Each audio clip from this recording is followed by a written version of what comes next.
Hello? Hello, is this working? I hope. Maybe? Am I back? Question mark? Maybe? Let me try refreshing a thing here. Okay, yes, I think we're back. I think it's just... Are you okay, game? Are you okay? This is fine. This is fine, yeah. Okay, I think we are here. I think it's just loading.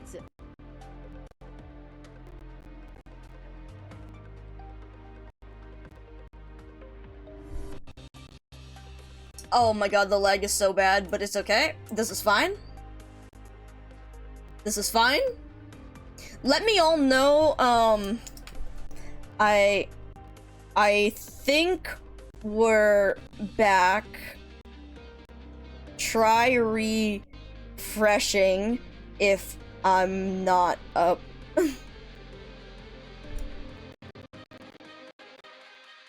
Alright, let's see this. Let's see this. Let's see this. Let's see this. Let's see this. Ah!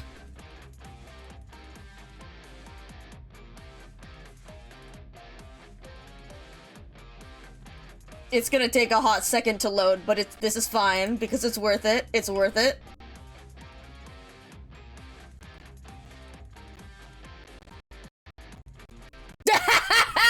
Nice. Congrats on the second first. Nice. Nice. Okay, this is definitely taking a hot second for the emulator to load.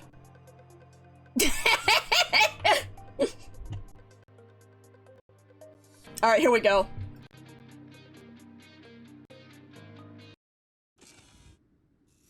Root pass 確定。フレームワーク安定。接続完了。こちら、ラテラーノです。This is the best fucking intro of all time. I'm so glad that in settings we put this to... I'm so glad that we can put this to show up every time we log in or enter the main screen. Oh my god. Anyways, sorry for that hiccup there. I'm not exactly sure what happened or why everything just dropped, but it's fine. But yes, so, what we were doing, we were screaming, we were hollering and dying, yes, because, right. So because they don't have the translated bit right, but let me play this. Right, so this is the birthday line in Chinese, and then this is Google translated with like me having corrected some of the names and stuff, and I'm gonna send it and I'm gonna play it. So let me set these over here.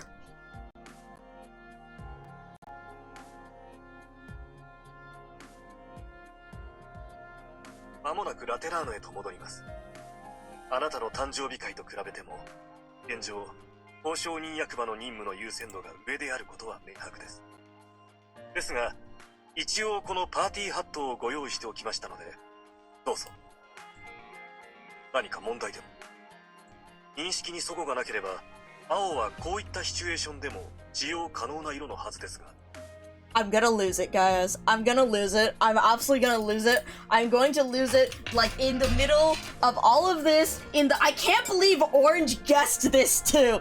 I can't believe- Orange fucking predicted this. Orange predicted this in the middle of all of this about what's with this, something. Orange predicted this because Orange at a different point was just like, imagine for the birthday line for Federico, they did the blue party hat, because that's the whole thing of Azure, of the operator record. And yes, and then they did that. I can't. Orange was right. I can't believe I lost it. I've been losing it. I'm still losing it. I'm dying. the fact that through all we've seen, like, I showed you guys with all these things with the doctor and then remembering with the doctor and the weight and the human and whatnot, and then here with again with the going to back to Laterano because of the notarial hall, because of the with all this stuff, but with the birthday party, but the party the blue party, and I'm incoherent. I am incoherent. I am so incoherent about. I'm gone. Anyways, yes, I'm. But so seats blue with him.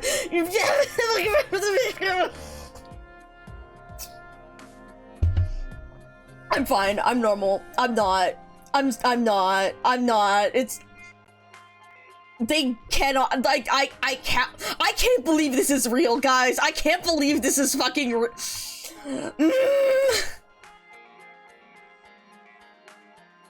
This is, I'm gonna lose it. I'm gonna lose it. I can't believe this is real, and just, like, I'm winning. I'm losing it, y'all. I'm losing it. Okay, now I need to go look at what Inquiz sent me.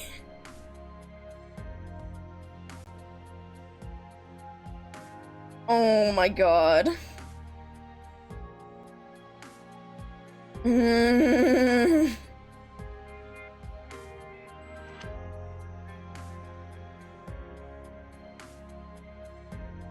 This is... Oh...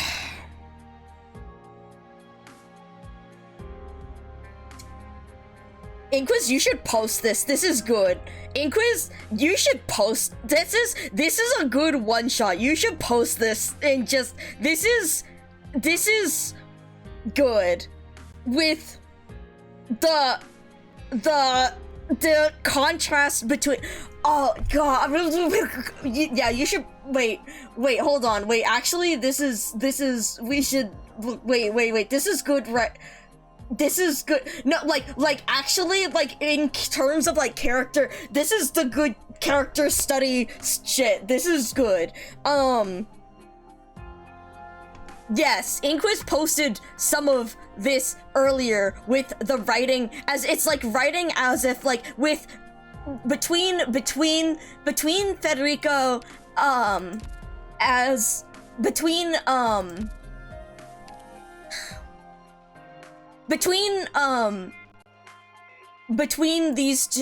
Federico and between Federico acting as an instrument of the law, a dialogue between that, and it's the study of how reacting between them. Yes.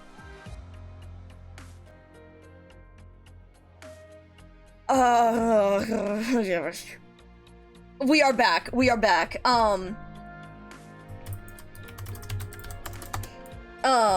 Try refreshing if my stream is not up.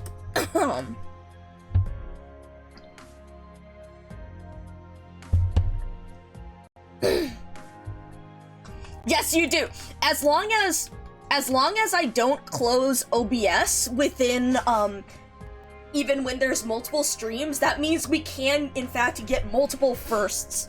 So if I need to make, a macro for this to update it. Yeah, I need to make a macro for this. But yeah, you can see how we actually have 2 crowns right now because we have, Ivy getting first from the original start of the stream, and then we have Inquiz getting first after the hiccup. So as long as I don't have to, turn off OBS in the middle of them, the crowns should be saved. But yeah, Ivy, did you hear? Ivy, did you fucking hear? I am dying over the birthday voice line. I was dying over the birthday voice line when it was from from before, from when it first came out on CN, and I was really excited to see them translate it here, but also, or I was excited to see the anniversary and the other. Okay. Okay.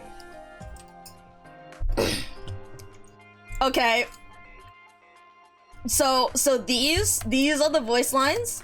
This is it in Chinese. And then I'm gonna resend the one in English.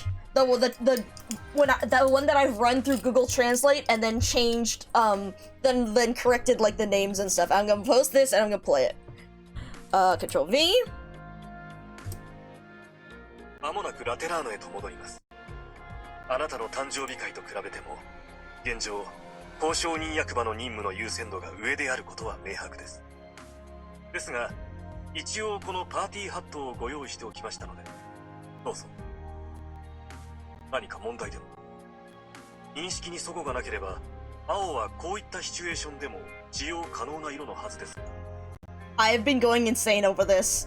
I've been going insane over this, and I'm going to lose it. And since I got this on CN, since I listened to all the voice lines, I've been so excited to see this. I'm going to absolutely fucking lose it when we actually get it in here, because this, with the whole thing of Laterano and again the priorities and stuff, but even despite that, with the birthday and the birthday blue birthday hat, because that was the whole thing in Azure of us asking him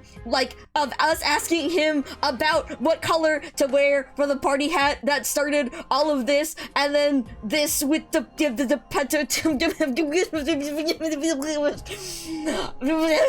I am incoherent.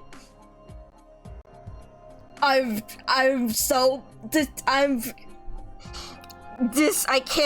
can't, I'm going to lose this. I'm going to lose it. I am losing it. I have been losing it.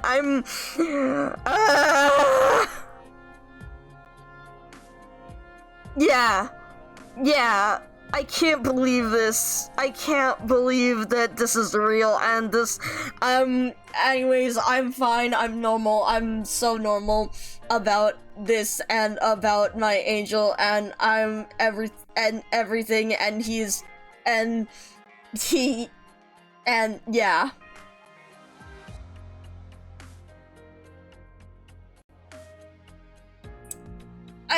Yeah. This is fine.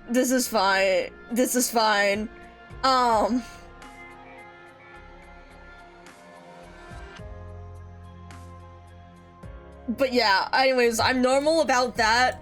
I am so normal about this. I am so normal about this, especially with a bunch of the other lines, and I am so normal about this. And the up and the blue and the everything here, and I'm going to I'm その限界を共有したいところですが、まだ少しめまいがしますので、一旦空を眺めさせてください。この青にもすっかり慣れてしまったのです。ドクター。I'm going to, just this entire everything with this skin, and I am going, it's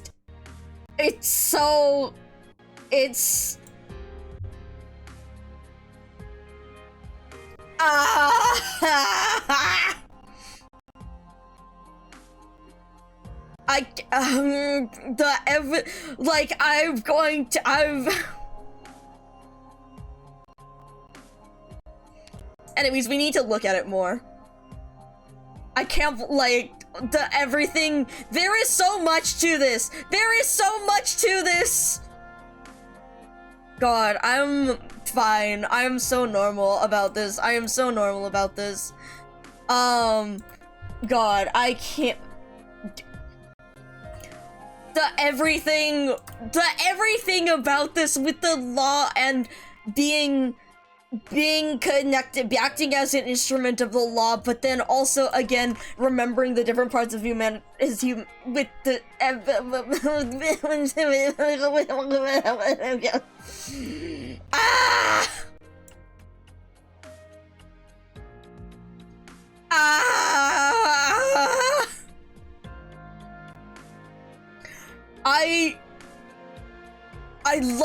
love the skin. I love this so much, and also this hurts. Also, this hurts because with just him and the fact that he isn't himself for like a lot of it, but then also the whole thing of with the trust with the doctor and with that and the fact that he is becoming more himself again with that is insane. And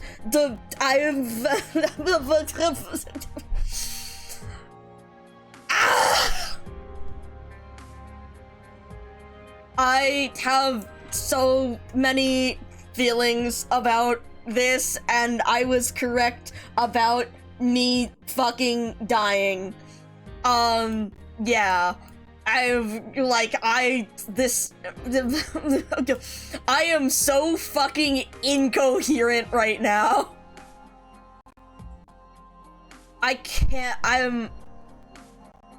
God, I can't believe that. Actually, hold on. I need to look at the time on the stream. So we spent, what? So JD came in and said, like, what, the past hour and 57 minutes or something like that? With, hold on.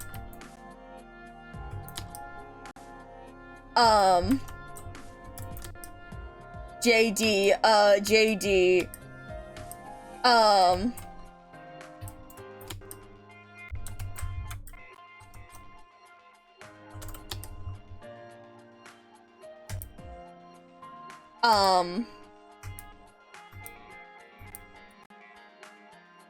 anyways, it was something like, I think we were like 2 hours or I'll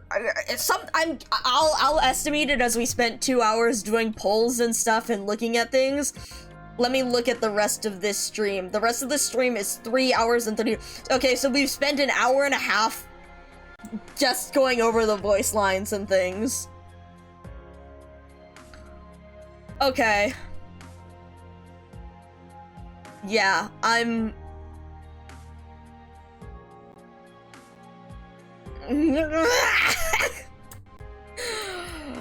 Oh my god, I am so fine. I am so normal about this. I am so normal about this. This is fine. This is I am going to now look at every detail.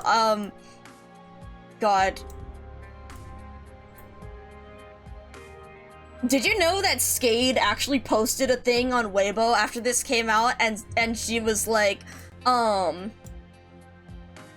I hope that the meaning of the colors will come across to those who love him, and I am going to lose it, because again, it has the orange from his original, and then the red from the Saint, and then it's the blue because of the story, and also because of his other outfits, because of the bloodline of combat. Because if you look at his other outfits, right, with his original, you can see how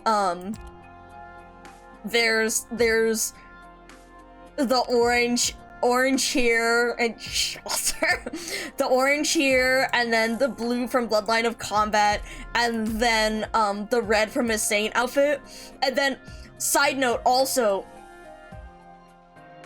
the fact now that with the significance of the blue and azure and all this stuff, and the fact that I wonder if they planned out the whole thing with azure, with the azure and the I wonder if they were planning the blue from the start, because the Bloodline of Combat outfit actually came out only a couple months after he released. It came out very soon after he released, and so that was all the way back in April of 2020. And we know that, so the Bloodline of Combat outfit was the more we learned in the story, the crazier it went, because worn for when tracking important charges for the La Toronto Notarial Hall, because we know all the way back from when he was released, we had no idea of the significance of this, but, I serve the ladder no. The control system it is, denying you increase access. what? I have a distant relative who had great musical talent ever since she was a child. Contrary to what others expected, her gift led her onto a tumultuous path. Fortunately, she seems to hate me very much, because I cannot see the illusion she creates. nor understand what emotion means to people. That is all the way back from April of 2020 when he first released, and so they were planning out Archuria from there. And so we now know that the bloodline of combat, when tracking important charges for the Laterano Notarial Hall, still refers to Archuria. But I do wonder if they actually remembered, if they actually had planned out the blue part of it as well, because just here, title list code. The outfit worn by Executor when tracking important charges for the Laterano Notarial Hall. Though one's identity may change over the years, what the heart desires does not.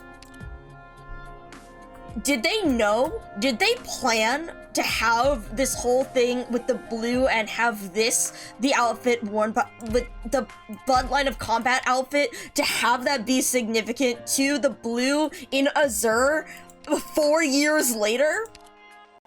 God, I'm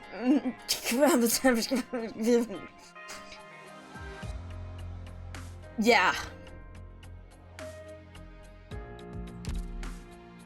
Also, I am so normal about this with, I brought this up earlier too. So I brought this up earlier too, how like, it's interesting how you have, how he says, like in one of his other voice lines, is prayers are unnecessary. And then we also know from Hortus about the Sancta using their Patron firearm to pray. And then in here, the idol, his idol animation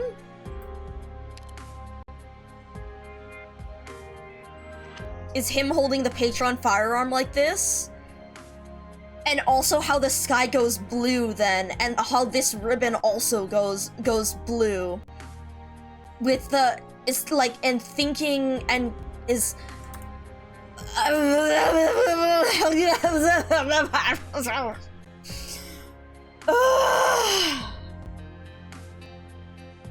Going, the difference, the whole thing of, again, not understanding other Sancta, again, the Sancta traditions with using the Patron firearm to pray, the voice line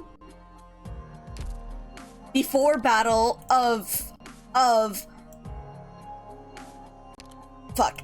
The voice line, wait, shit. It's deployment, hold on.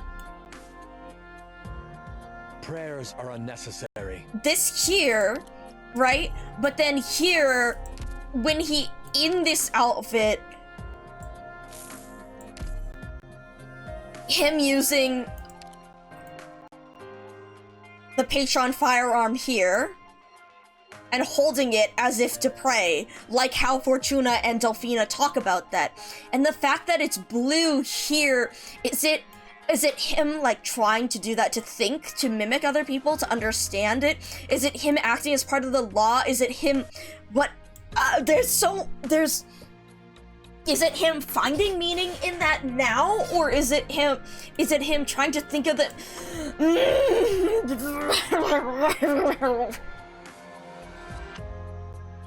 There's so much of this. And then also, side note, when the CN trailer first came out, so you know the voice line that I showed you guys, with the first talk after trust increase, right? When he's talking and like both as if from the perspective of the law, but also thinking back like on himself. 当事者である6歳の遺族はまだ十分なレジリエンスを備えていません。ただいま処理中。完了。彼女はすでに1個体の消失。About understanding the significance of death, understanding what emotion means. フェデリコ、かつて同じように雨の墓地に立ち尽くしていたあなたは死を理解していたのでしょうか。 And then here about standing in the rain at the cemetery, that has to do with Cadenza Virtuosa, which is the whole thing of his history with his childhood with Archuria. And then hold on, I can pull up the images, the comic. Hold on. Chapter 1. Because that's here with Cadenza Virtuosa, thinking back on, actually, hold on, I'm just gonna, where's my filters? Where are my filters?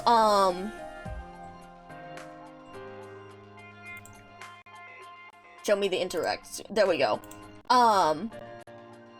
Thinking back to him and Archuria and about the funeral of Archuria's mother, of his aunt, and about understanding the significance of it, thinking about what Archuria did here, and also him actually asking her, like, why are you doing this, when we know that later on, this part here about, God, the fact that, because she's playing the music, and it's drowning other people in the emotions that they felt, the true emotions that they felt that they were hiding about her mother at the funeral, the ugly emotions that they didn't necessarily, want to show, because here, right, they're all saying kind things about her at the funeral, but then here, Archuria is bringing to mind what is beneath the surface. So these are all the true feelings that they had about her mother, about her death, whether they were good or bad or ugly or whatnot. But through that, Federico is here and he doesn't see that the same way. All he sees is everyone else, like, struggling, suffering like this. And he tries to see, like, what's wrong, and trying to stop Archuria from doing that to these people. And the fact that he actually asks why, where we can see in a lot of the files here, in his original, right, in his files, it talks about how he doesn't, he just silently accepts his tasks and completes them whenever he is told this is a task that should be prioritized. He simply follows along and does what is asked of him. Versus how, in his altar... Oh god, this is gonna take ages because it's gonna there we... Oh my god, come on, man. Bro, what is happening? Okay, anyways. So then in his altar, though, however, we can see after the events of Hortus, he actually begins to ask questions again now. Ask them questions in casual settings. This bit, like, indeed, some of the recent changes exhibited by Operator Executor are obvious to all, but by no means does this imply that he now wears his heart on his sleeve. Not at all. If someone who normally scores a 90 on exams got an extra point one day, nobody would bat an eye. However, if someone who only ever turns in blank exams suddenly started filling in the answers, of course, that would turn some heads. And so, actually, I just realized you guys aren't seeing what I'm seeing with here. I'm reading from here, from his files. Because, so here, you notice, like, how, again, before he didn't ask questions, but then here, he asks the after learning, and after growing, and after seeing, like, again, how we mentioned Clement and Yulia. Clement is from Hortus, and this is who he sees, like, the struggle that sets him, that causes him to ask these questions, like, with the flower and whatnot that we brought up before. And then here, because... So seeing how, like, he asked here before, because with Archuria, he asked some questions here, asked, why are you doing this? But then we can see, again, when he's a little bit older, when he's, in our first encounter, like, with him, he doesn't ask those questions anymore. But then now, after Hortus, and after this, he started to ask the questions again.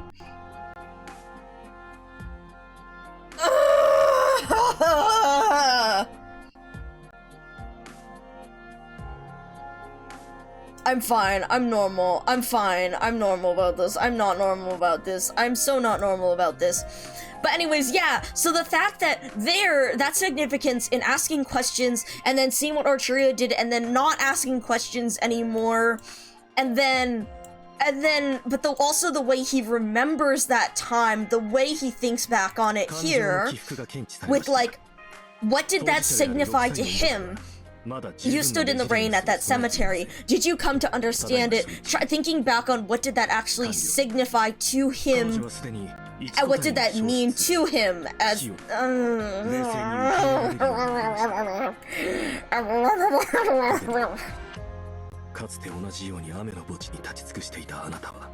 I am losing it. I am losing it. I am going to lose it. I am going to fucking lose it. I am gone. I'm...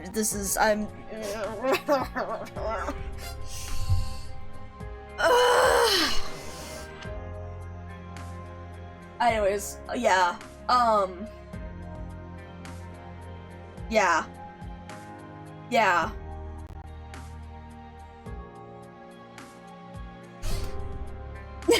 Why don't we hurt people? Well, it's more like, it's why do people do things the way they do? So before we've also talked about, so you mentioned also with him and the similarity to the law and how, so one of the things that I wonder in how the law has chosen these saints to kind of enforce it, to how has the law chosen these saints to deal with a calamity? Because we know that the law basically got a list of people. The law posted like a list, gave a list of people to the Pope that were, and was basically just like, Laterano is going to undergo a disaster. And we need some way, on all of these simulations have failed in trying to deal with it. Please, like, assign, these people are recommended to try and help with the disaster or to prevent this calamity from happening. And so that's why the Pope appoints him as a saint in the first place, which is the whole thing behind Hortus de Escapismo and his altar.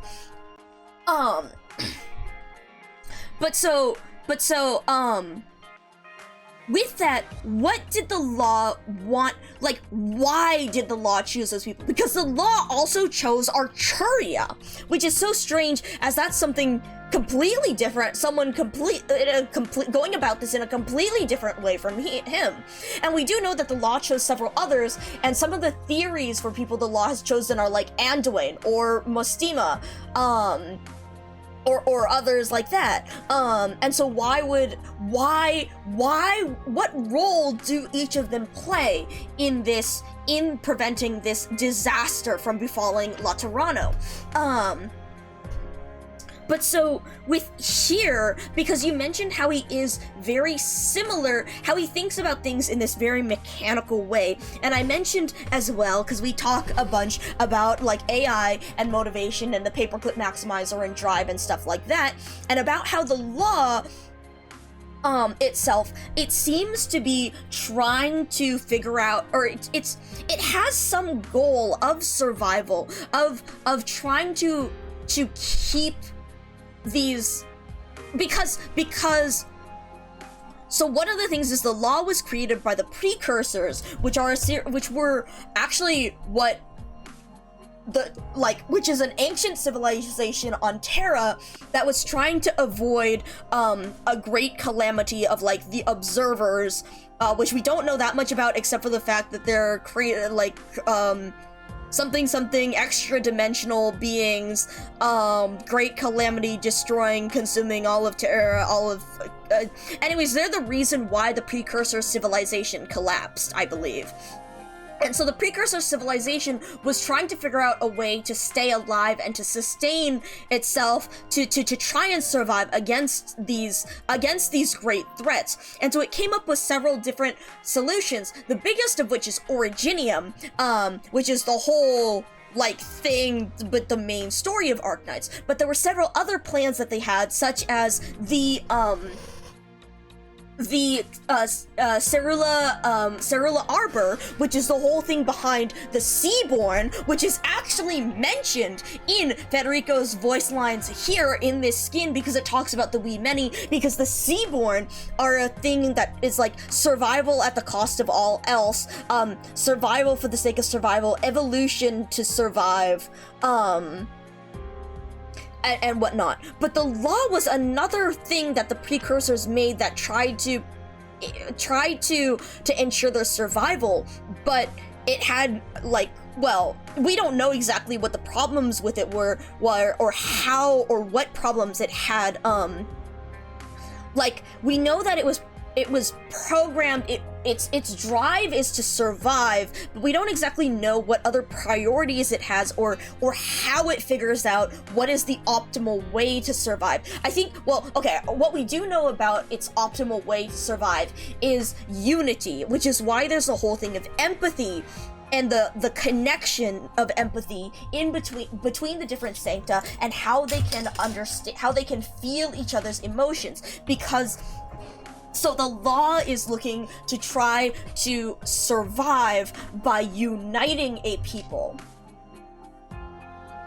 but it isn't necessarily uniting a people in a way that is beneficial or natural. I don't know how to express this. Natural to them. Like, thinking about how another theme, like in Arknights, is about how a civilization can survive and be united in something how one of the things with the Sarkaz, one of the ways that they're uniting themselves is over hate, because they are trying to escape their oppression. They're trying to escape their oppression, but it is while being oppressed, they're having, the way that one of their leaders has chosen to rally them is around revenge on overthrowing their oppressors, but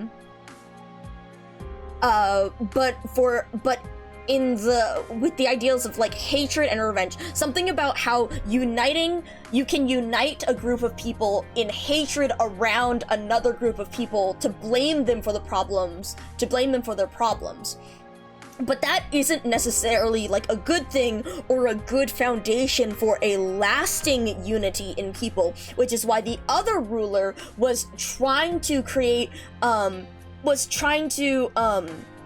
establish Babel, which is actually the basis for Rhodes Island, which was trying to establish connections with others to try and create a foundation of like education, like of a better foundation for a society for them to build on. But the struggle is, if you're being oppressed, will that society survive long enough to actually be able to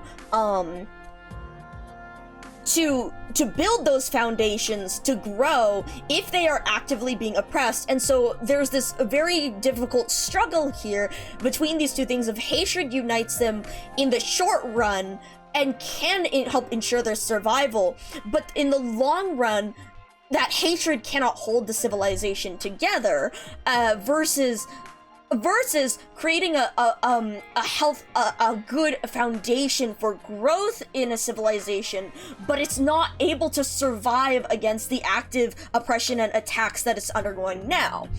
And so those are different ways of creating unity within a people and a civilization. And so the law is kind of looking it's trying to form unity via empathy. So in the way that they can all feel each other's emotions, there's like the sancta hive mind kind of. It's not necessarily a hive mind. It's not really a hive mind, but it's using that idea of empathy, in that if we can understand each other's emotions, that creates a connection and unity within them, which is why like some of the voice lines here talk about, oh shit, which one was it?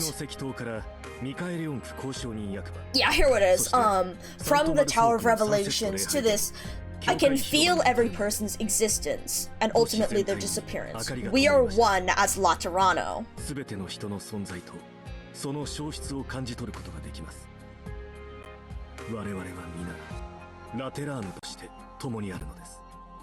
And so this is like the law trying to unite them in that way. But what exactly is that? Like, is that a good... Does it... Well, see, so the thing is, like, having this empathy, and one of the things that a lot of the Laterano events bring up is how having this empathy, they do have some... Well...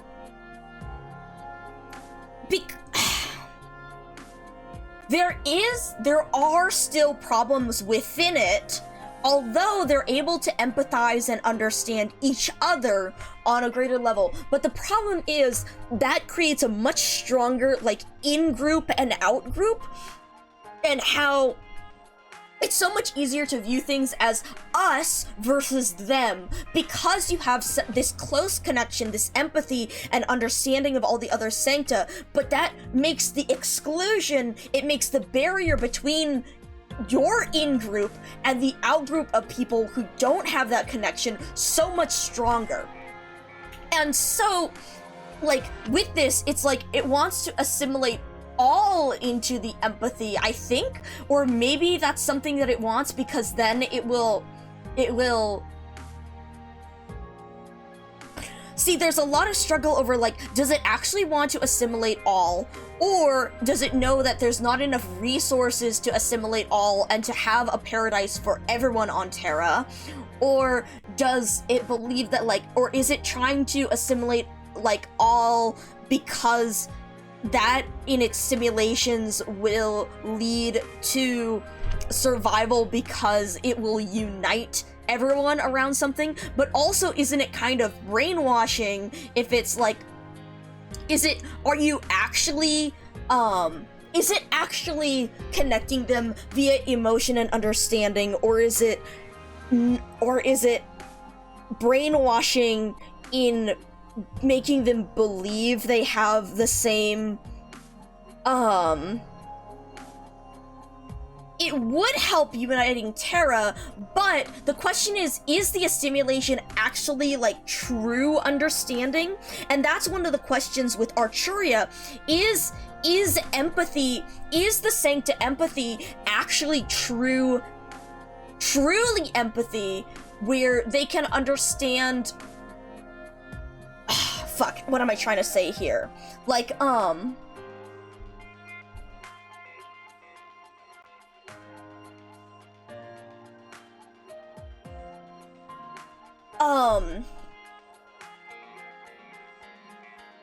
like, see, uniting in one, are they uniting truly?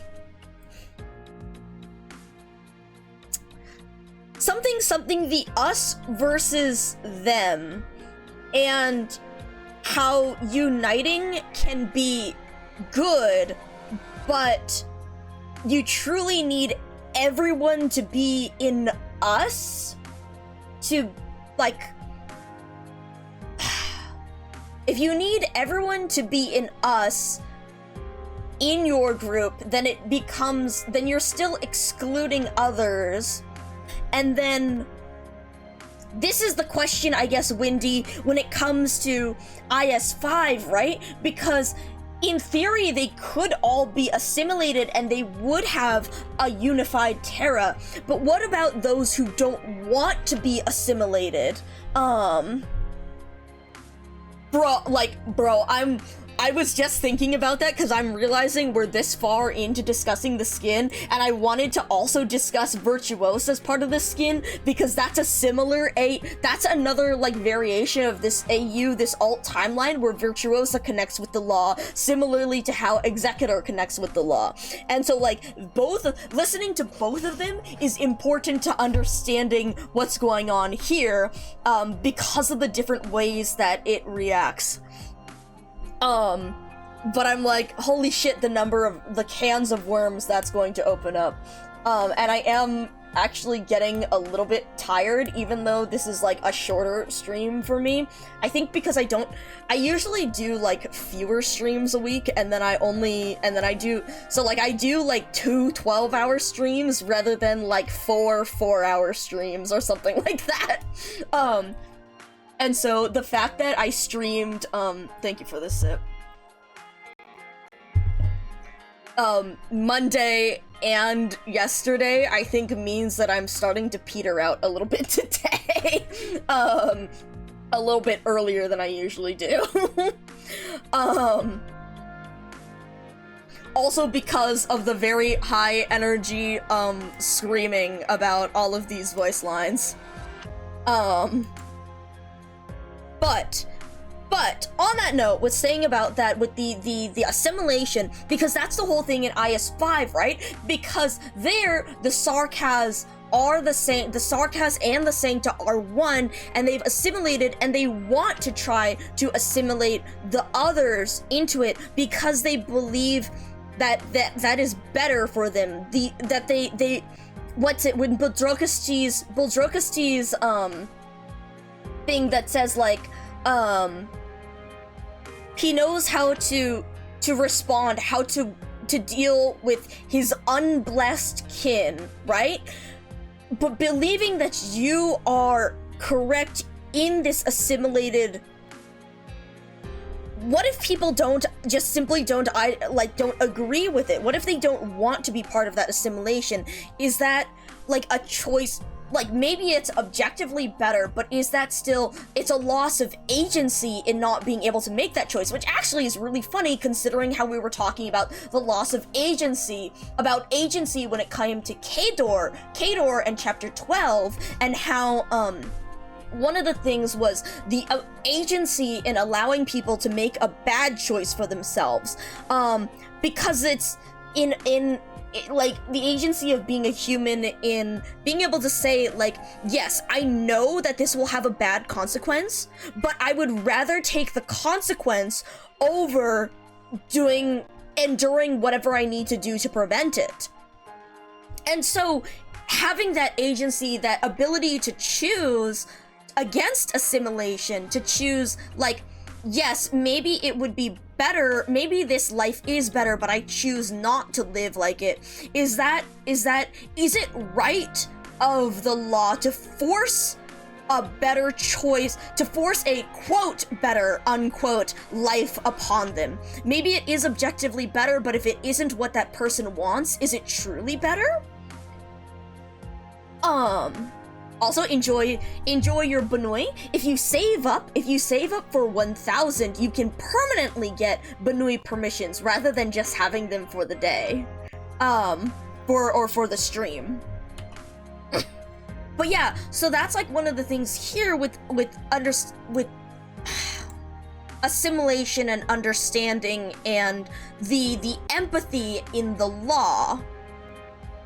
And so is the law like, is it objectively, is it better? Is it objectively better? But then also, even if it is objectively better, is it right? Is it right of the law to assimilate those even if they refuse?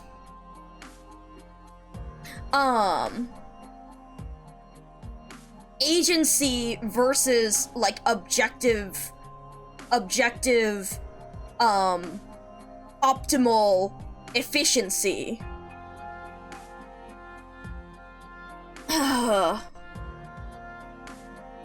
Feels like a hive mind and will drown out the individuality. And you could argue that, like, as a hive mind, it is better because they will have unity to fight against any other forces or against any other problems. You have unity so that you can empathize with others and you can understand and you can work together as a society. But as you said, again, you lose the individuality and you lose the agency to refuse that. Yeah.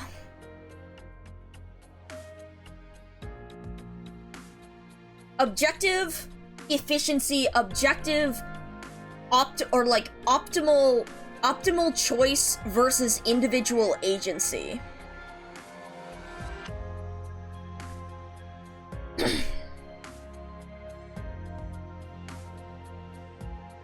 Yeah. Yeah. So, which actually, okay, and then speaking of Virtuosa, optimal choice versus individual agency, thinking about that, because I've listened to some, I translated some of her voice lines from CN, but I didn't look at them in as much detail as executors for, obvious reasons. But if you look here, a possibility derived from when Virtuosa connected to the law. Emotions link together the hearts of all. The performer who once plucked at their heartstrings is now no more than a voice in the chorus. And so yeah, that with individuality, but she wanted them to be connected. She wants the empathy between them. But again, what does that say for individuality? What does that say for individual agency? Oh man. Also, we need to look at this skin again purely because, yes, she is very cute. But yes, there is a more important part of this skin. Anyways, yeah, we can go back to looking at Virtuosa now.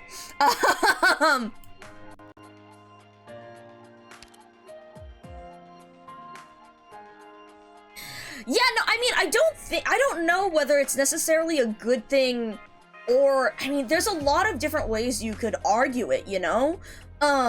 Objectively, like, individual agency is very important in just giving a person agency and the ability to choose, but also, sometimes people will choose badly. Sometimes people aren't educated and they make stupid choices that get us into terrible situations because they simply aren't educated enough to realize that, you know, if you vote for this person, like you know, just say like this person is saying they're going to do these things to help fix the economy, but you know, if you're actually fucking educated on it, you will know those things will not actually fucking help the economy. But if you're not educated, you might go, yes, I want to choose this. And so like, it's like objectively those people are wrong. But does it mean that we should be allowed to rob them of the agency to make the wrong choice? Like, obviously, like, ideally, what we would do is to educate them so that they would choose the actual correct choice. But what if they don't? Should we force them into doing it? And then that brings up the question of, if we're the one forcing, how do we know that's objectively the right choice? Like, in some cases, you might be able to say objectively, no, that's not what happens when you study it.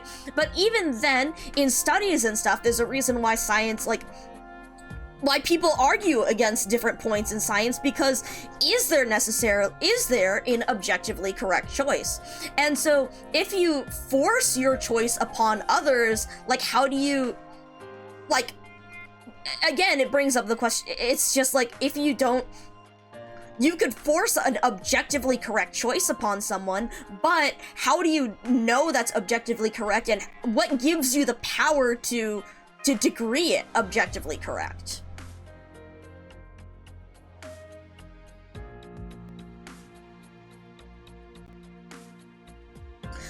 So, like, yeah, you might say that, like, it would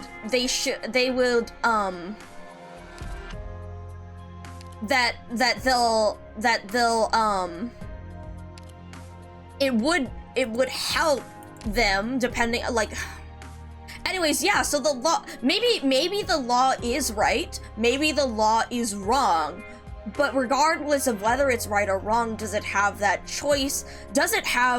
Is it right of it? Should it force that choice upon other individuals?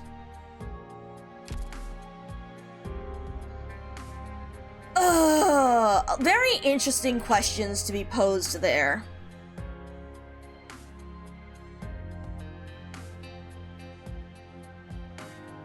Anyways, I think I am getting tired, and I think I am going to send you off to Bonnie, who is another good friend of mine, who, there's a lot of other people who are, of course, pulling for Lapland, so you all should check out, like, Ohio Hina, and Wookie Jesus, and Yuzu. Actually, wait, shit.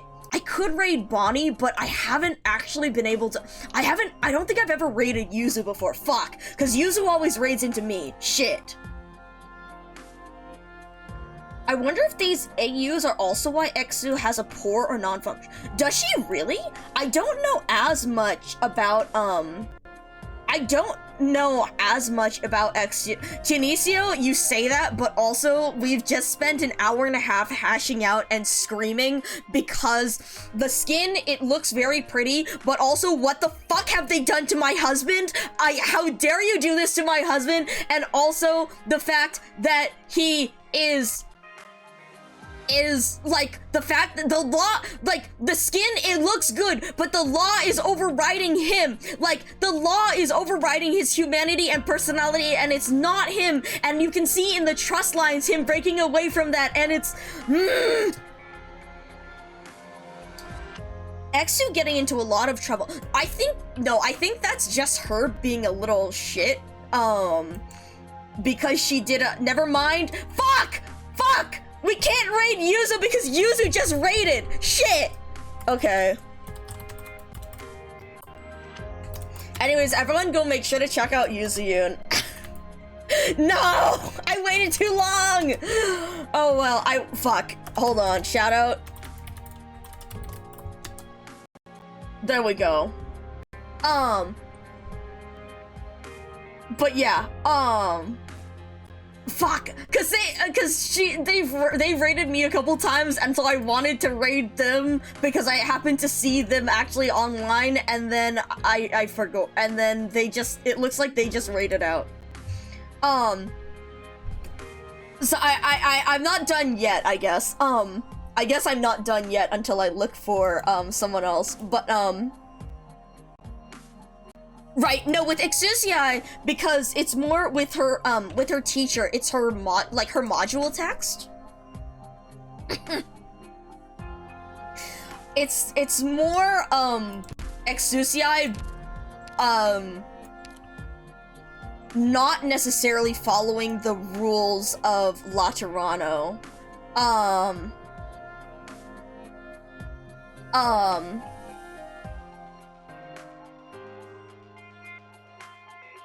Again, only loves happy things and grew up a happy person, blah blah blah blah blah, faith, blah blah blah blah blah, piety, so characteristic, but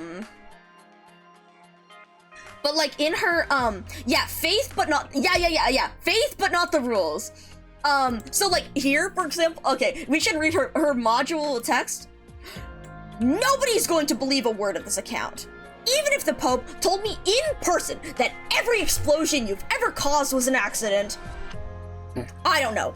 I would think he's lost his marbles. Here, see for yourself, Lemuel. School cafeteria explosion caused by a bag of flour you dropped from the floor up. Okay, it's unfortunate that the chef was smoking down there, but you're telling me you didn't know there was a gash in the bag? A slip-up? An accident? Are you a sarcasm now? Alright, fine. Let's say that one's an accident. How do you explain the next one? It was you with the ammo dump at the shooting contest, no doubt about it. Confess! You sent the gun knight flying that day. You would never believe the colors our headmaster turned when he saw. A ricochet? Ha! You think that explanation's gonna fly with me? Even if your whole clip ricocheted, that wouldn't send an entire ammo dump sky high. Stop smirking. Be honest and explain yourself. You managed to hit an ammo carting birding beast and it startled and ran back to the dump, you say? That does seem quite accidental. But you absolutely... Hold on, my face. But you absolutely had intent in the classroom one. What flight of fancy drove you to place an explosive below the lectern? Wasn't that your favorite teacher? What? You wanted to give her a nice surprise? Ha! A nice surprise that was. The lectern blew up before she'd even come in. See? Your malice is... What? Expired fireworks? Judging by appearances, it does seem so. Fine. Lemuel, I'll treat everything here on these records as accidents. But I'm warning you, from now on, I'm the one in charge of this school's disciplinary issues. Don't give me all this rubbish, or I imagine you know full well what the consequences will be. What's this? What did you bring? A present? A model gun? Candy bullets? It seems you know a thing or two about my tastes. Excellent. I hope you'll remain this tactful on a permanent basis. You may go, Miss Lemuel. Are these really candy bullets? Ooh, raspberry. Perfect sweetness. Huh. The model is made amazingly well, too. It's a shame it probably won't fire. Let's try the trigger and see. Chunk. Bam! Absolutely incredible bullshit here. What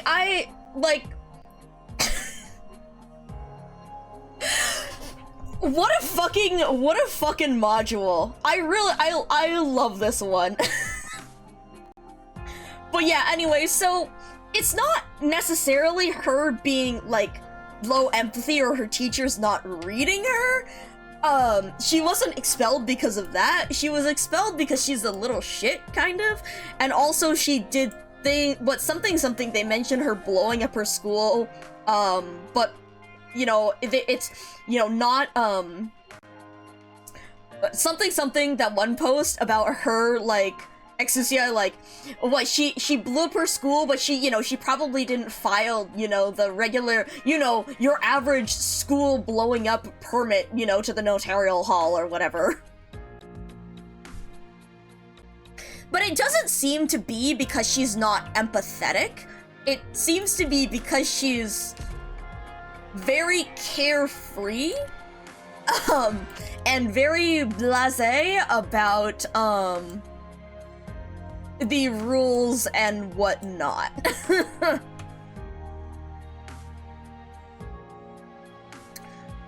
But that is also very interesting about, that's very few people close to her, because, I mean, she does, so I guess that's the thing on, like, with Mustima more, on how, she's very friendly, and she does have the emotion, but doesn't necessarily, she hides those emotions, she hides her darker emotions behind her cheery personality, and so, with the cheeriness of it, it's like when you read Code of Brawl and you see how different she acts when Mustima is around. Because she goes from her very happy-go-lucky personality to clearly trying to stay happy-go-lucky, but she's so distressed, she doesn't want Mustima to leave, she's so worried about it, she's so desperate with it, and so she has that, she tries to avoid those darker resentments and whatnot by keeping her happy-go-lucky personality, but it's not necessarily like not understanding others. The letting few people get close to her is more a fact of hiding behind the cheery emotions, I think.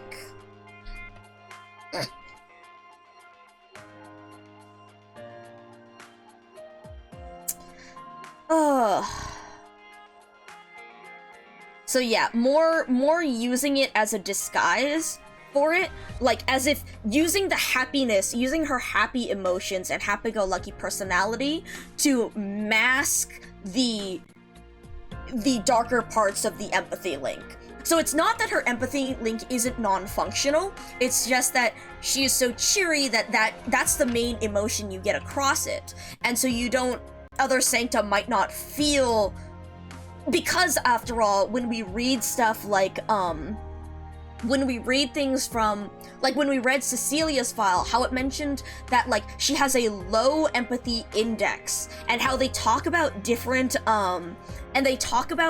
Sancta have differing degrees, like, of empathy. Some might have stronger empathy than others. Generally, it all falls within a certain range, which is why it's so weird that Cecilia's empathy index was so low, and that's one of the reasons why Enforcer couldn't feel her emotions. But they differ in between Sancta, so, like, I believe, like, Arturia has a very high empathy index, etc., etc. But so different Sancta will feel, will feel them to different degrees. And so I'm guessing that, like, someone with a higher empathy index might be able to feel exousiai more deeply, to feel the deeper layers of her emotion, in those darker, past the happiness. But maybe the average Sancta's empathy index, maybe to the average Sancta's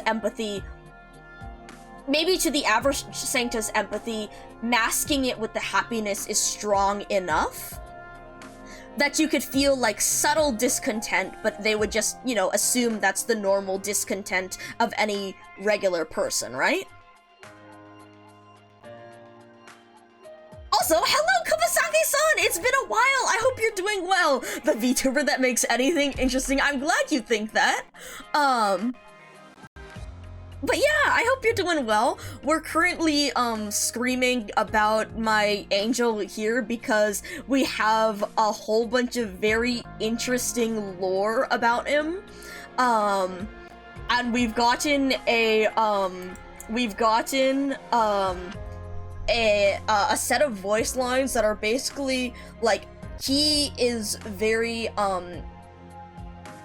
well, people think of him as, like, very robotic, and he has a very, logical, robotic way of thinking about things, but this is him, like, kind of being assimilating with / being overtaken by a much more robotic entity than him. And so I've been screaming and crying and agonizing about how something losing his humanity to it, but also the different ways you can see the aspects of his humanity showing in some of the voice lines where he is less connected to the assimilated thing, to the assimilated, hive mind thing. Anyways, we've talked about that for the past couple hours. So that's a very light recap. You went on an artist training arc? Ooh. Consider this your season 2? Hell yeah. If you'd like to show us some of your art, like, go ahead. Also, like, if you like your PFP or your backgrounds and stuff as well, like, if that's yours, those are very pretty. But yeah. So anyways, that's why the title of this is I'm about to fistfight God on behalf of my husband, because the God is the hive mind thing that's kind of overtaken him, and it's God in a way. It's like a supercomputer kind of thing that's the basis behind a large portion of this society. Anyways, yeah, assimilating with he's assimilating with it at the cost of his own personality and humanity, and I am going to fistfight God for him back. Your PFP is actually your design? Oh, your own model is a work in progress? Well, good luck with it. Oh, I'd love to see how it turns out. Kind of. It's more it runs a simulation, and so it's running a simulation of the possible disasters that might befall this place. Which is the reason for assimilating it in the first place. Basically, it's run a simulation that a disaster that would destroy, like, this, civilization bit is likely enough that they need to deal with it in some way, and this would be the reason for assimilating with it. But, and so when he's seeing it, deploying simulation sequence.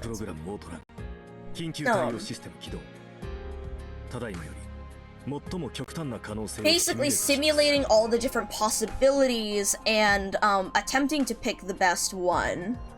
And he acts, the thing is simulating it, and he is enforcing it, basically acting as its instrument to make the optimal thing in the simulations happen, make it come to pass, so that, like, if you run the simulation to try and prevent the calamity, he is there to be its instrument to enforce whatever happens, to execute what it does, what it's thinking,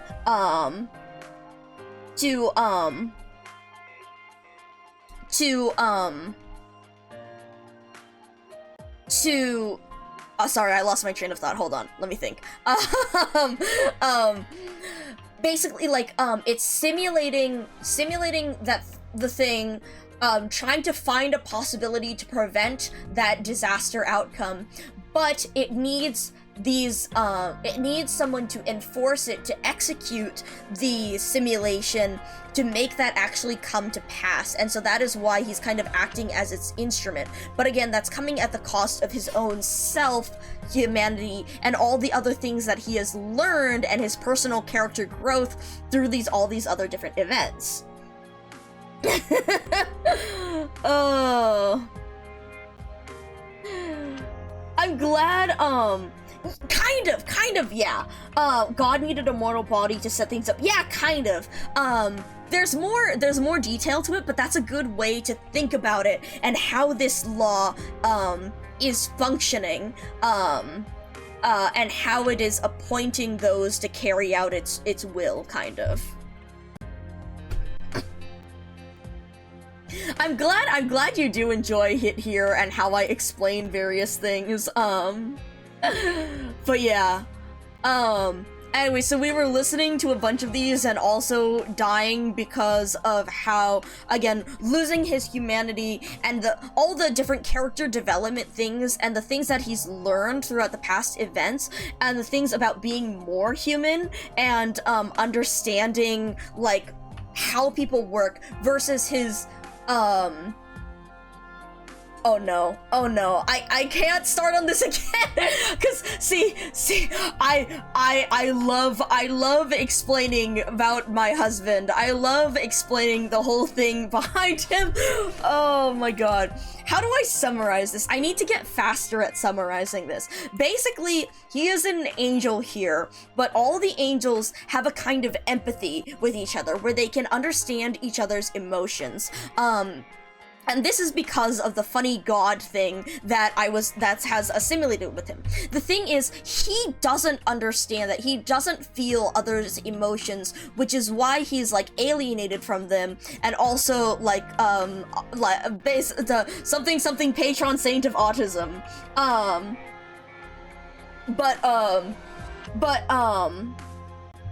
So this is him just like, normally he's just a normal, well, he would just be a normal person, a normal angel, but he doesn't have that connection with them like everyone else, so he is excluded and alienated in a way.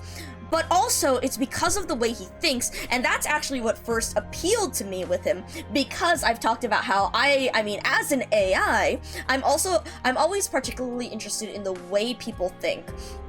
And as an AI, I might have brought up something before. I honestly, probably when we talked about Splatoon, I brought up the paperclip maximizer, the thought experiment, which goes like, imagine there's like a recursively self-improving AI whose goal is to make paperclips.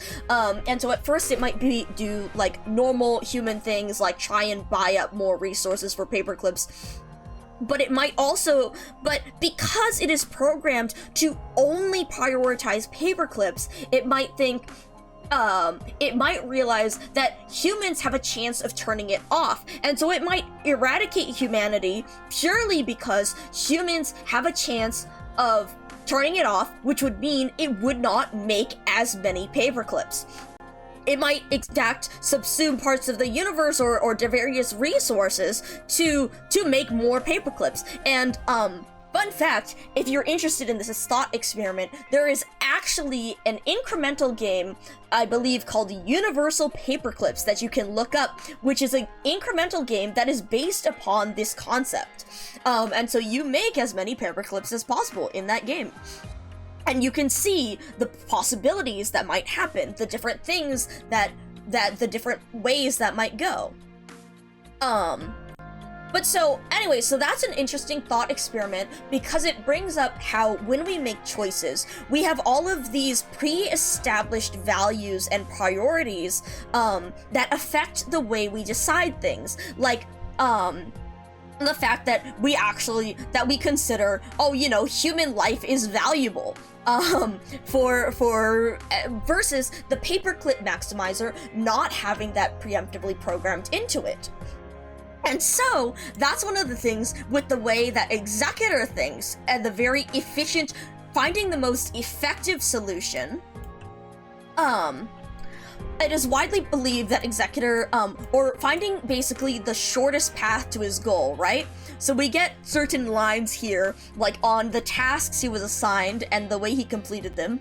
The designated property was delivered to the appropriate heir. The company that violated the notarized contract was shuttered. Monies disbursed by the appropriate party in accordance with the contract. In accordance with the wishes of the citizens, the majority of the tasks performed by Executor were mundane, if not boring, suitable for a low-level bureaucrat. In fact, 41 non-Laterano citizens died in the course of executing the first item. All had been sentenced to death or greater than 200 years in prison, while 6 civilian buildings were damaged in the execution of the second item. The third item saw the death of a Laterano citizen serving as the chief executive of a city-state guard unit. And the fourth item nearly caused a war. Most of Executor's mission record is like this. It is clear that the Notarial Hall deploys its executors only to the most challenging of missions. But etc., going through here, if we read through in more detail, Executor has indicated is that his problem is not that he does not understand the facts, rather that he does not understand the meaning that others attribute to them. Blah blah blah. Lack of empathic tendency is not illustrated of psychopathic tendencies. Rather, it indicates a sort of mechanical absorption of information, with an overstimulated nervous system reaching similar conclusions. And so this is how he's able to understand these concepts, but he doesn't necessarily apply or connect them to each other. So, for example, there's this one Tumblr post that I really like that explains, that kind of summarizes it.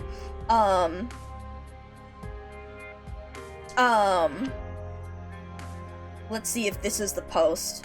That's not it. Hold on. Tagged /executor/chrono.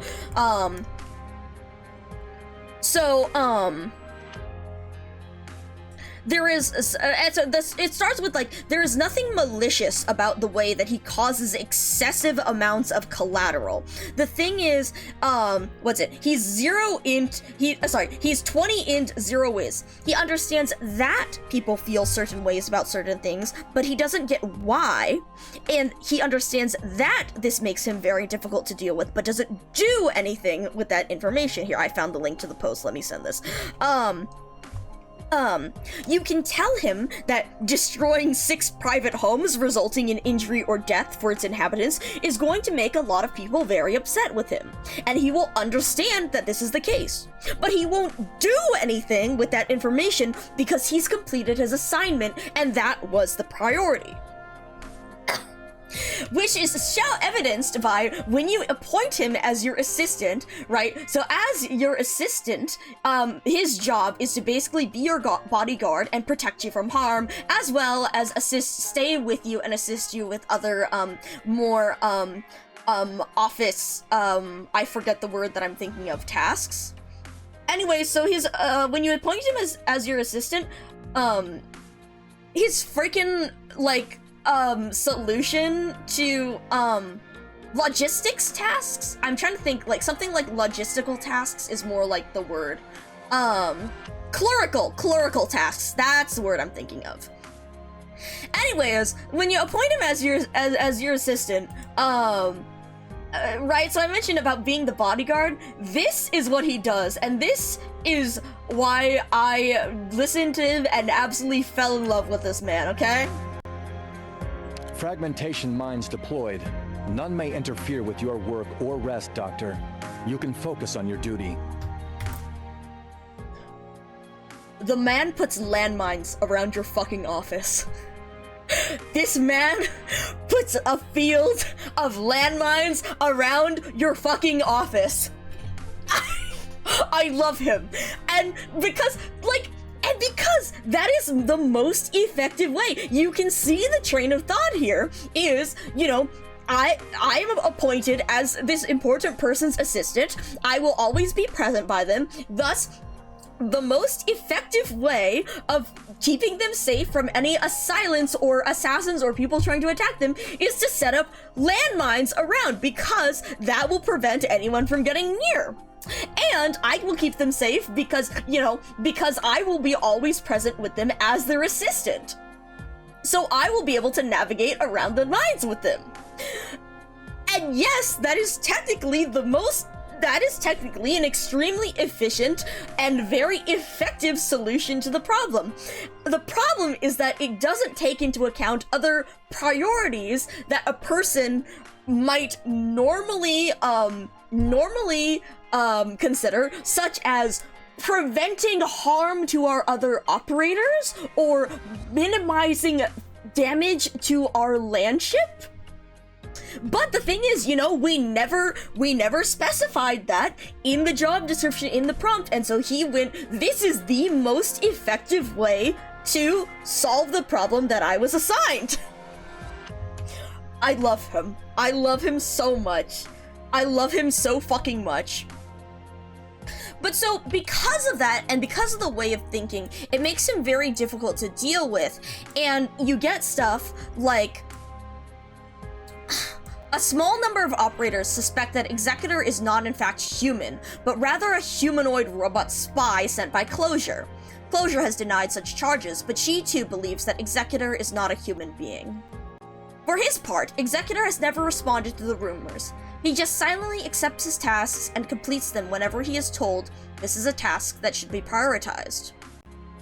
Naturally, he puts his notarial tasks first. Such is the origin of his name. He decisively eliminates all obstacles and executes the will of the Laterano citizenry, the Executor. But the thing is, despite that, right, and the way people treat him as, like, because of the way that he goes about things, and because of the fact that it's like, he seems to do all these things that don't make sense or whatever, but if you think about the way that he is analyzing the problem, it does make sense. It just means that he is thinking and analyzing things in a way that's very different than other people. But because of that, and because of, as I mentioned, the angels, right? He doesn't have the emotional connection to other angels. He doesn't have the empathic connections to other he doesn't have the empathic connections to other angels that allows them to feel each other's emotions and understand each other. So not only do they not understand him, not only does he act differently and think differently, because they are so used to having that emotional empathic connection, they don't put in the effort to understand someone who thinks differently, which is why at high trust with him, you get this voice line. Being treated as an aberration is normal to me, because I cannot understand other people, nor do I have any desire to deal with them. On the contrary, talking to you is quite interesting to me, Doctor. Neither you nor the Notarial Hall has denied me because of the way I live. You make me feel at ease. Thank you. So, and to continue on with the Tumblr post I said before, right? But despite this single-minded and machine-like approach to life, Executor is still very much a person with his own feelings. Other operators may joke that he's a robot spy sent by Laterano, but his trust lines clearly express a human desire to be accepted. He appears cold, but is actually very eager to help. It's just that complete this task in a reasonable, normal human manner are different things to him. And he jives with the Laterano Notarial Hall and with Doctor because they value the results he brings without giving a shit about the damage he caused in the process. Alternatively, with this, I'd like to think that, especially based on what it says here, the Doctor is able to understand, you know, how he is thinking and is able to give him tasks and assignments while expressing them to him in a way that he finds easier to understand, right? Because if you understand that he doesn't have the same priorities like others, you understand to clarify what priorities you have. So for example, if I was assigning him as my assistant, you would be able, understanding the way he's thinking is going like, oh, okay, I want you to be my assistant, which means that you're going to be keeping me safe as a bodyguard, but we also want to figure out the most effective way where I can complete my work effectively, where we minimize damage to the landship, where we minimize harm to other people, so we can focus on, like, going about this, in our regular, like, having you be a bodyguard in a way that doesn't interfere with our everyday, with our normal everyday routine. And that way, actually specifying that for him means that he can understand the task a lot better and actually complete the task without people being like, what the fuck is wrong with you?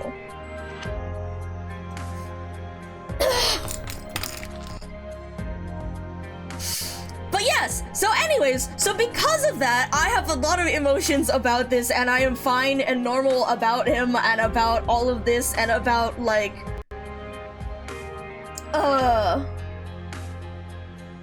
so, yeah, basically, yes, with those, the fact that, see, so the thing is, like, because being treated as an aberration is normal to me, because he simply doesn't interpret things or understand things the same way that others do, he will complete tasks and people will be like, what the fuck is wrong with you? Why did you do this? Or why is there so much collateral damage? Or what the hell, like, is going on? And he's like, I did this to the best of my ability to understand. But constantly being treated as an aberration, constantly being, like, what is...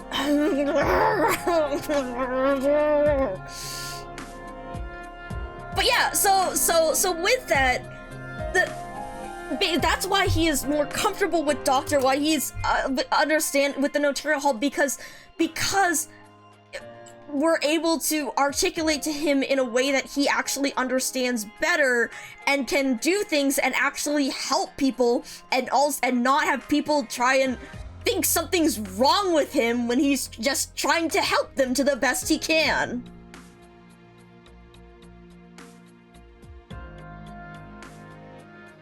Anyways, I'm normal about this. I'm very normal about this. I'm extremely normal about this. I care him deeply. Anyways, yeah, so over time, like, he is, like, so part of the reason why I feel like, in a bunch of the stories, like, in a bunch of the stories with here, one of the things is that he's trying to learn more, and so through his time at Rhodes Island with the Doctor and learning here, he's beginning to understand, he's attempting to understand other people, because partially, one, because now he actually has someone being able to, like, explaining to him how other people think, how other people are interpreting stuff, and then translating it into the way that he thinks, and working with him to try and understand, and try and figure out ways for him to understand stuff. And so, through, like, a bunch of different things that he's been, through a bunch of the events and stories that he's in, he's also, like, beginning to understand more here. He asks more questions now. This is a sentiment shared by every Rhodes Island operator of late. Indeed, some of the recent changes exhibited by Operator Executor are obvious to all, but by no means does this imply that he now wears his heart on his sleeve. Not at all. But if someone who normally scores a 90 on exams got an extra point one day, nobody would bat an eye. However, if someone who only ever turns in blank exams suddenly started filling in the answers, of course, that would turn some heads. The situation with Executor is similar. Several operators who've had contact with him have mentioned that he has begun to ask lead questions in casual settings. Now, you might now this is a good thing, although you might say that some of the questions are a little bit odd, but he asked why I didn't just kidnap the client right back. He let you off easy. He asked me why I didn't just blow up the whole building to prevent the target from escaping. So what'd you tell him? What else? The truth. Putting on a fireworks show might seem like the most straightforward option in the moment, but the cleanup afterwards would be an absolute nightmare. Did he listen? Seems like it. So what'd you answer? About the same. Abducting the guy would have been faster, but dealing with the fallout would have been too much of a headache. As for Executor, he said that while he doesn't quite understand, after giving it some thought, he agreed that our way is more sensible and efficient. These unusual changes in Executor have attracted the attention of many. Based on the recent feedback we've received, we can surmise that he is trying to take more factors into account when determining what the most logical course of action is. Moreover, he's already putting this into practice, regularly attempting to complete tasks in a better and more reasonable manner. It's like he just got patched with a new algorithm. It's better than before, but it still spits out some weird results from time to time.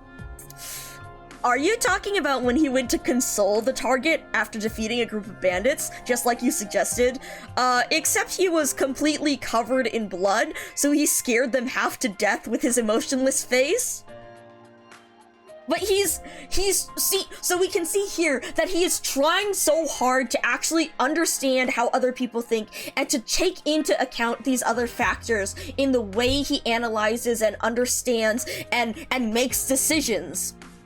And so there's so much growth in how he's understanding them as and trying to bridge the gap between himself and other people. There was so much emotion in everything you've said, more than I've ever seen from... Hold on. So if you want to see a bunch of stuff with this, I am incredibly normal about this man, as you can tell from the passion with which I am explaining this, because I resonate deeply with this way of thinking, and again, the whole thing of learning to factor in lots of different other ways of thinking, learning to factor in different priorities in decision making, and I very much feel the same way in the way he analyzes things, which is, and I also feel similarly passionate about, well, having other people think you're a freak and a weirdo for doing things a certain way, because that method doesn't make sense to them. And so I am so normal about this character, and he deserves everything in the world because that is suffering. But yes, so, anyways, I'm incredibly normal about him, and I am obsessed with him, which is why you have, clips like the I'm normal one that starts out that command, because that's me barking like a dog about him, because yes. But yes, I got at making the physiology of insert character here because of passionate and great at speaking. I really love explaining things, which you can see, like, I mean, that's one of the things here. I love explaining it, analyzing things, and dissecting them into all the factors of what's going on, right? Oh, psychology? Okay, oh yeah, that makes sense. Yeah, no, I love talking about the psychology of various characters, and, so I may actually have, like, how many pages was it now? Honestly, I think I probably have 10 pages, 10 single-spaced pages or more at this point, written in Google Docs about the psychology of Executor and how he works, and about how the other characters with relations to him work, and how he thinks, and his story, and the various things, because I am so normal and obsessed. I have considered, I have that written out, because I've been like, someday I should make one of those, like, 8-hour video essays that explains, like, the entire lore of Executor.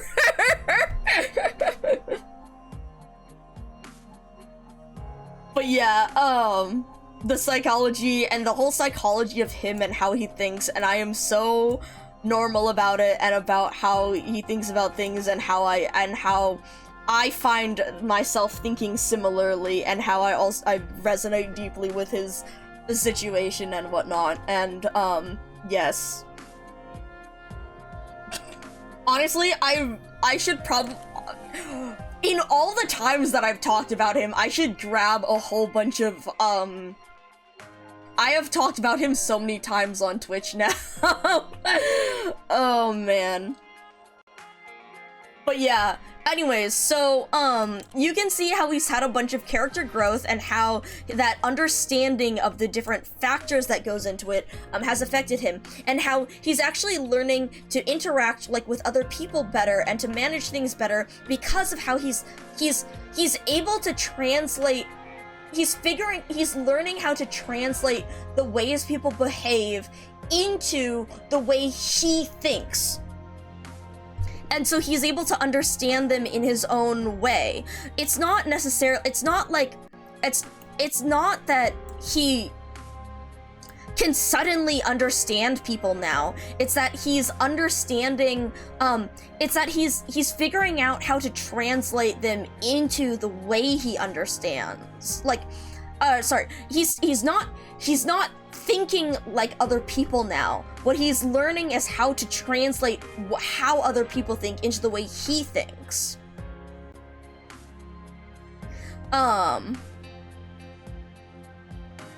But yeah, anyways, there's a lot more to it, but that's one of the reasons why you can see the very mechanical, the very logical, mechanical way he thinks about it, which is why I've been losing it, because the law here, the god that we were talking about, thinks about things in a very mechanical, logical way. And so when assimilating into him, it's like he's losing all of the growth that he has gotten. He's going back to just thinking about things in the mechanical way because he's simply carrying out what the god is saying versus actually questioning things if it's actually right. That's also because Arknights loves to go into lots of different ideological and political problems as well. So for example, the law, this god that is doing this is like,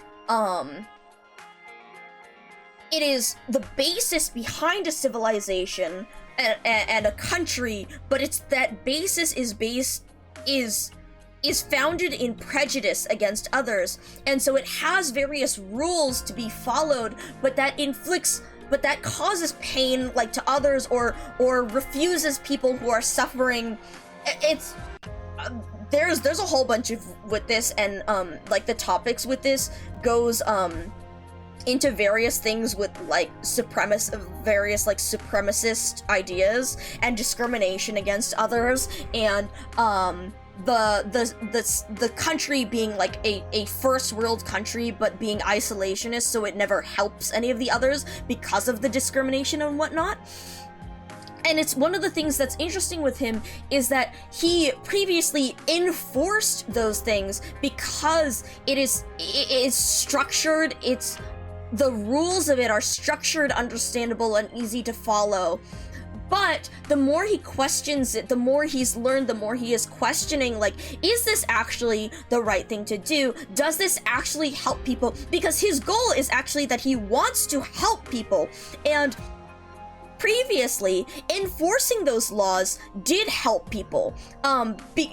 Enforcing those laws enforces order, it prevents people from being hurt, but then the fact that he's being put in these other situations where there's more complex things, where it's saying, these laws are not actually helping people. The things that he is enforcing are not actually making things right and are hurting people more than they're helping.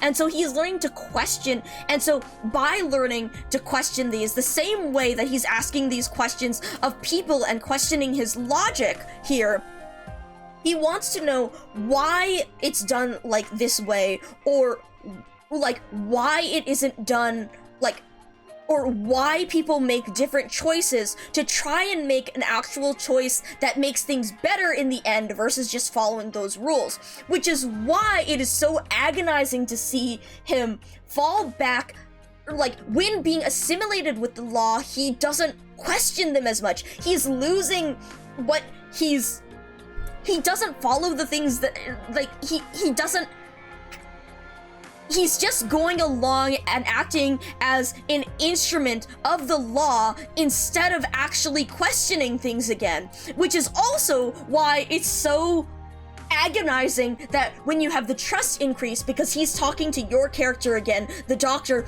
who helped him start understanding that stuff in the first place, that you'll hear things here when he actually questions why, like, why did it do this? What brought about such a question? Why is it doing it this way? And that throws an error. That throws an error, like, and he's, so when he's actually questioning things again, that's throwing an error in his assimilation with the law. And then, like, the different things here, the memories he had, Yulia and Clement are characters that in the stories I mentioned, where he's learned more and he's started to question those things. Those two are victims, people who died, but they didn't have to, or maybe there could have been something done differently where they didn't have to die. And that's part of the reason why he's questioning, is following this law, following this rule really the best thing to do? And he's remembering this here. He's remembering this here, but he's saying the law is saying above names should not appear in the list of victims because they're not relevant to the sancta, they're not relevant to that group. But he still values those, and that is what's throwing, like, an error, a cognitive dissonance between what's correct based on the law versus what is actually there to help people. And then about, like, the way with him disconnecting from it with the, and there's a lot here about in the way he's analyzing things, the way the law is using him as its instrument to simply carry out what it does. A robot for the law to interact. Yeah. Like an actual robot for the law to interact with the world.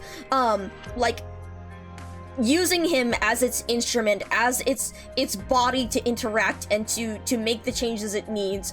But at the cost of his humanity and at the cost of, like, his self and what he thinks and his choices and what choices he is choosing and thinks are actually correct. And so again, with the trust increases being him actually breaking or having those breaks and that dissonance between what the law is doing and what he actually thinks is anyways, I'm fine, I'm normal, anyways, that's why the title is I'm about to fist fight God on behalf of my husband. Give me him back, let him think, like, yes, will it probably help, because the reason for assimilating this is to avert a possible disaster in the future. Because there are a lot of problems in the world of Arknights, and, like, there's a lot of disasters that could that would and probably will happen. And so part of the reason for the assimilation is to try and help people, because you want to prevent that massive catastrophe and disaster from happening. But preventing that is, if he's acting out the will of the law like this to prevent the disaster, it's preventing it, but at the cost of himself and his humanity and just him. And so, like, this is agonizing in that it's, I want in here, what's it, in this one, the trust increase, saying, I'm awake now, I'm disconnected, I will share what I see as possible, as well as the limitations among them. So this is him actually speaking as himself again. Sure, he sees the possibilities from the law, but what are the limitations? What does he actually think of from the law? From what he's learned? what does he agree with, or what is it wrong about? And then he's trying to anchor himself in, again, in his humanity and himself and his actual thinking by saying that, take a look at the sky, because this reflects a different story with him and the doctor and him learning and thinking about various emotion things and, basically using the doctor as the doctor who has helped guide him along this path of learning and growth as an anchor to try and remember that and to compare and to hold on to himself while still taking in the information that he's gotten from this god, the law. Anyways, I'm normal about this. I'm fine. I'm normal. I'm not in agony or anything, and I'm not. Anyways, yeah, so that's why the title is I'm going to fistfight God on behalf of my husband, because I do, like, we can't, like, just, yeah. Anyways, yeah, holding on to his humanity in all of this, yeah. Well, I think I just went for another 45 minutes because I got asked, what's the deal with Executor again? But hey, we've gotten it down to 45 minutes rather than, what's the highlight? An hour and a half? Yeah. Anyways, yeah. So,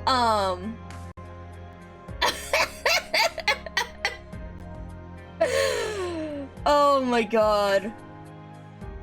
Well, 9 hours was 9 hours of me, well, okay, actually, no. The record for reading an event about this guy, so when his character released and we had a whole event about him, I streamed for 13 hours, starting on, like, the minute the server opened. And I streamed for 13 hours on the first day to read it, and then I streamed for another, like, 11 or 12 hours to read the rest of it and also talk about it more. And then, when another event came out that involved his cousin slash sister, basically they're actually cousins, but because he was orphaned at a young age, he was sent to go live with him, so they were effectively raised as siblings. Anyways, there was another event that centered around his sister, but also involved him a great deal because of that.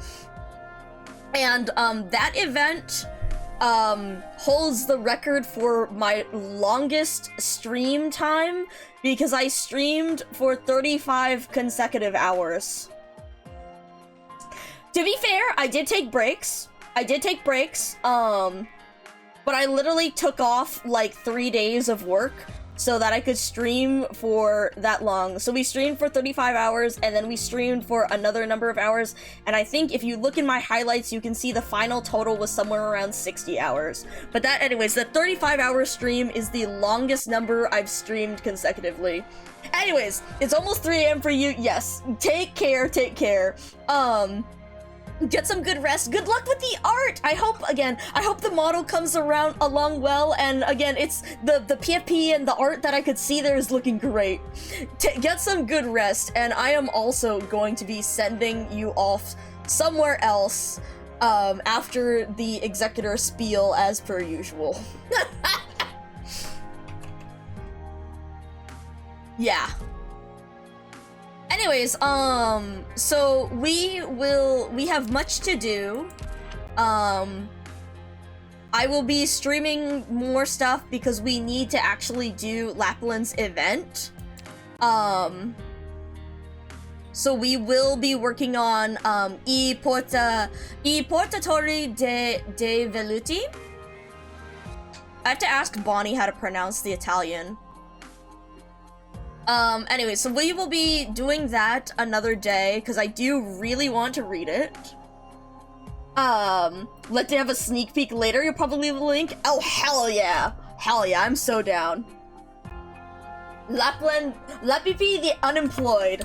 Whoa, Priest, have you seen the Lens the Martyr edit? Hold on, I need to grab this again. It's the best. After they posted the tweet and all that stuff, Lens the Martyr, that one, like, graphic designer on Twitter, who does, like, custom Arknight's UI designs and stuff, they posted an edit after the thing, after they released the character, like, design. There you go.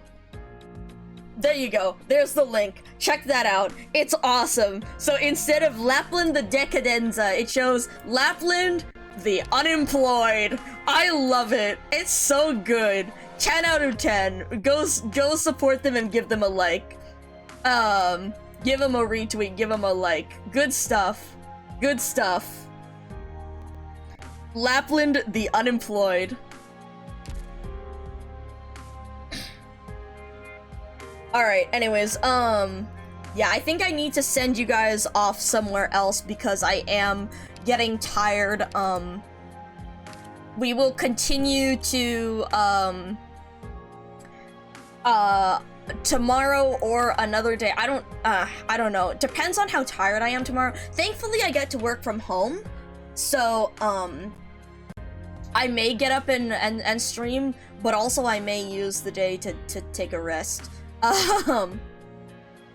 Because we need to go through, Virtuosa's voice lines as well to compare it to Federico's. And then, you know, we actually need to play Lapland's event. Yep. God. I don't know. I don't know which one I want to keep him on because again, it looks so good. He looks so good, but also I'm going to fucking cry listening to the voice lines. I was saying that when we finally get assistant rotation, when we get the quality of life thing that lets us do assistant rotation, so we can actually set a set of assistants that it will cycle through, what I honestly might do is I might set it to, like, all of, I'm probably gonna set it to, the 6 different variations that I can of him.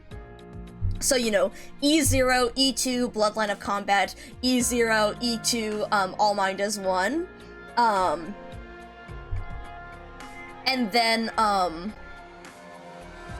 then whatever comes up on the assistant screen is what I use for the day.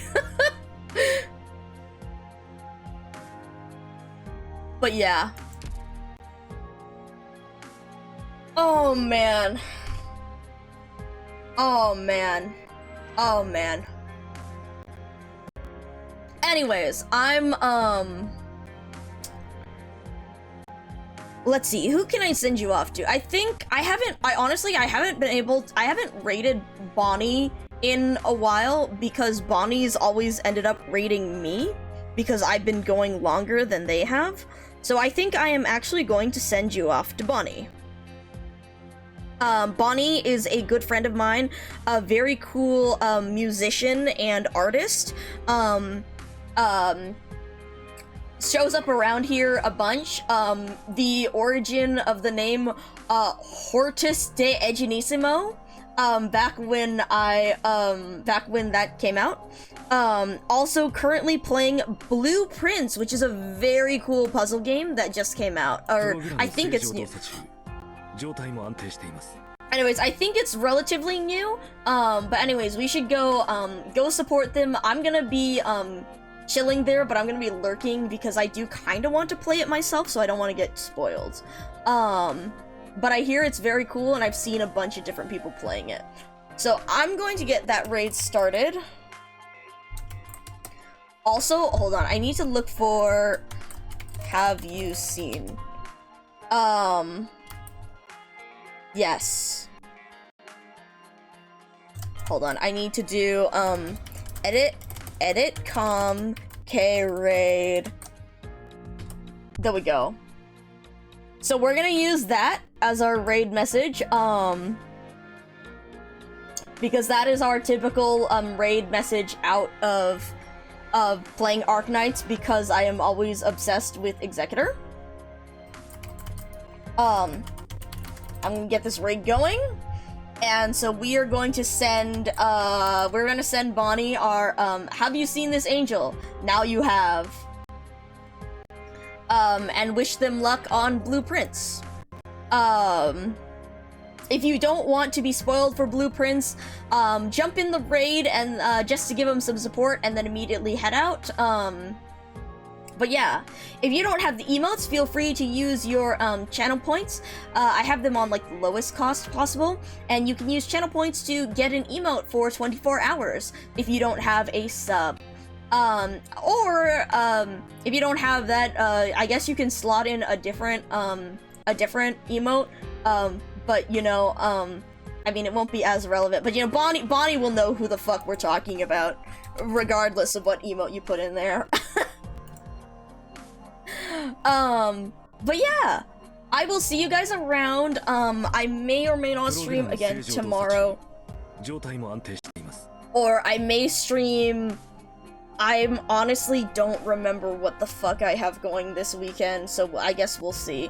I've been trying to post more on my socials, so feel free to check out those. I'll try and announce stuff, I try to announce when I'm streaming, although I don't always. Usually the best way to know is just checking the Twitch notification. Anyways, thank you all for coming by and listening to me holler about my angel and scream. Bye-bye!